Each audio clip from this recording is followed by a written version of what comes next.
एक बार की बात है, रतनपुर नाम के गांव में मीठी अपने पिताजी उमेश और सौतेली माँ रमा के साथ रहती थी। उसकी सौतेली माँ उससे बहुत काम करवाती। मीठी, कुएं से पानी लेकर आओ। हाँ माँ, अभी लाती हूँ। रास्ते में धूप से बचने के लिए वो एक लीची के पेड़ के नीचे खड़ी हो गई। तभी उसका ध्यान लीची के पेड़ की तरफ गया। लगता है इसको पानी की जरूरत है। मैं आज इसमें थोड़ा पानी जरूर डालूंगी।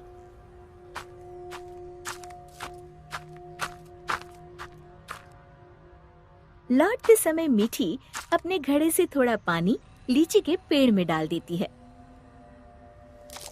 अब ये उसका रोज का नियम हो गया। जाते समय थोड़ी देर रुकती और आते समय थोड़ा पानी उसमें डाल देती। उसी पेड़ में एक चुड़ैल रहती थी। इतना ठंडा और मीठा पानी बड़े दिनों के बाद मिला है। एक दिन चुड़ैल ने सोचा, क्यों ना इस लड़की को दोस्त बनाया जाए। बहुत दिनों से मैंने कोई इंसान नहीं खाया। और वो मीठी की हम उम्र लड़की का रूप बनाकर कुएं पर बैठ गई। क्या नाम है तुम्हारा? मीठी। और तुम्हारा? अम्बी। अम्बी? अम्बी तो खट्टी होती है। तुम मीठी और मैं खट्टी, मतलब मीठी खट्टी। नहीं, मीठी खट्टी नहीं, मीठी अम्बी। दोनों खिलखिलाकर हंसने लगती है। अरे, मुझे तो तुमसे बातें करके बड़ी देर हो गई। और जल्दी से घड़ा लेकर घर के लिए चल दी। थोड़ा सा पानी उसने लीची के पेड़ में भी डाल दिया। चुड़ैल बहुत दिनों से अकेली रह रही थी। उसे मीठी का साथ अच्छा लगा। वैसे मीठी अच्छी लड़की है, क्यों ना इसे अपनी दोस्त बना लूं। ऐसे ही रोज मीठी और अम्बी कुएं पर मिलती और ढेर सारी बातें करती, खूब हंसती, खिलखिलाती।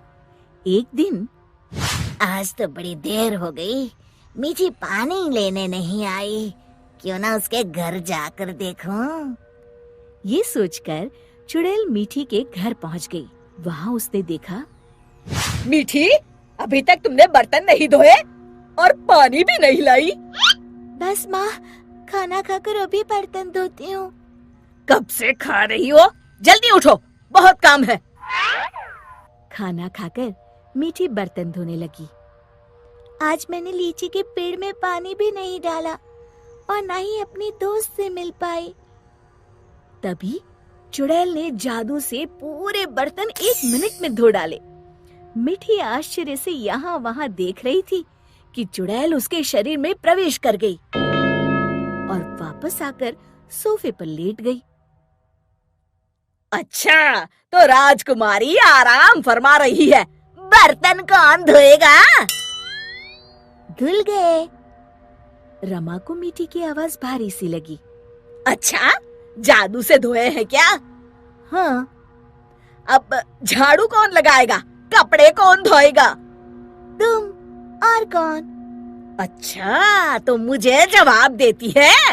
ये कहते हुए रमा ने मीठी का हाथ पकड़कर झकझोर दिया।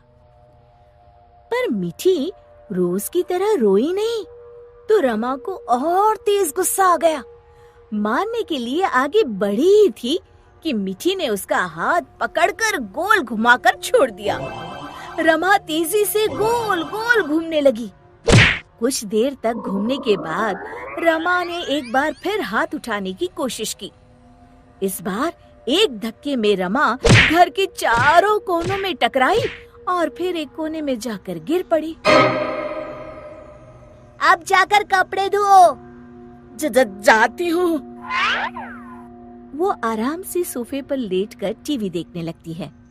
थोड़ी देर बाद रमा कपड़े धोकर कमरे में आई। जाओ, जाकर झाड़ू पोछा करो। रमा कुछ बोलने ही वाली थी कि मीठी की लाल लाल आंखें देखकर डर गई। लगाती हूँ, अभी झाड़ू लगाती हूँ। इतने में मीठी के पिताजी आते हैं। उन्होंने पहले कभी रमा को काम करते हुए नहीं देखा था। रमा, तुम काम क्यों कर रही हो? मीठी कहाँ है? रमा जोर जोर से रोने लगी और उंगली से इशारा किया जहाँ मीठी आराम से लेटी हुई थी। मीठी, मैं क्या देख रहा हूँ? मीठी के पिताजी उसका हाथ पकड़कर उसे उठाते हैं, पर मीठी को देखकर बुरी तरह डर जाते हैं और पीछे हट जाते हैं। ये देखकर मीठी के शरीर में घुसी चुड़ैल जोर जोर से हंसती है।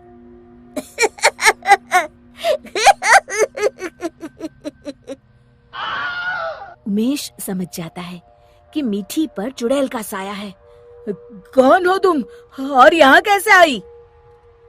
तभी चुड़ैल मीठी के शरीर से निकलकर लहराती हुई सामने खड़ी हो गई और गूंजती हुई आवाज में उसने कहा, मैं अम्बी हूँ। क्या कहा?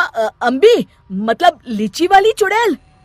हाँ, और मीठी मेरी दोस्त है। तुम लोग उसे बहुत परेशान करते हो। मैं तुम सबको खा जाऊंगी। उमेश और रमा डर के मारे थर थर कांपने लगे। हमें माफ कर दो अम्बी, आज से हम ऐसा नहीं करेंगे। हाँ हाँ, हमें माफ कर दो, आज से हम ऐसा नहीं करेंगे। मैं कसम खाती हूँ, मीठी को अपनी सगी बेटी की तरह ही रखूंगी। नहीं, तुम सब झूठे हो। अम्बी को बहुत गुस्सा देखकर मीठी बोली, नहीं नहीं अम्बी, तुम मेरी अच्छी दोस्त हो ना।